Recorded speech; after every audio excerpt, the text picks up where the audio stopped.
왜 이렇게 키웠느냐라는 걸 갖다가 유심히 돌아보면은 사실 전세자금 대출 같은 경우도 무차별적으로 전세자금 대출을 해줬습니다. 근데 전세자금 대출이 얼핏 보게 되면은 사실은 세입자를 위한 정책 같아도 예. 사실은 그게 세입자를 위한 정책이 아니에요.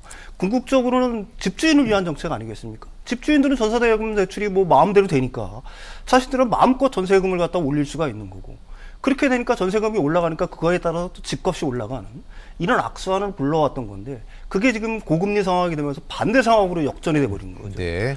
전세값이 먼저 하락을 하기 시작하면서 집값이 연쇄적으로 하락하고, 그러면서 이제 사실은 임대인과 임차인 모두가 어떻게 보게 되면은 굉장히 큰 피해를 보는 구조인데, 구조적으로 이건 좀 바꿔야 된다라고 저는 생각을 합니다. 일단 전세자금 대출 자체를 갖다가 사실은 집값의 몇 프로로 묶는 거. 사실은 집을 살 때 우리는 사실은 주택담보대출 비율이라 해서 50%, 60%까지 은행에서 융자를 안 해주지 않습니까? 그렇죠. 근데 전세자금 대출은 집값의 뭐 100%를 넘어가도 전세자금 대출을 그냥 이상 없이 해준다는 게 이 자체가 문제 있는 거고.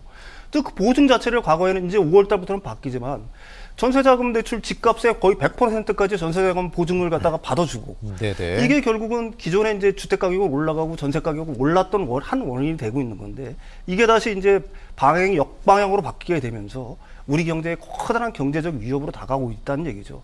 따라서 근원적인 문제를 해결하지 않으면 아까도 말씀드렸듯이 전세자금 대출의 어떤 제한, 그 다음에 그 보증보험을 들어갈 때 그 주택가격, 전세가율에 대한 어떤 제한들, 이런 것들을 강화하지 않으면은 네. 앞으로 다시 저금리 상황이 되면 이런 현상, 앞에서 말하면 전세 가격이 폭등하고 다시 집값이 폭등하는 이런 양상은 언제든지 반복될 수밖에 없다는 얘기죠.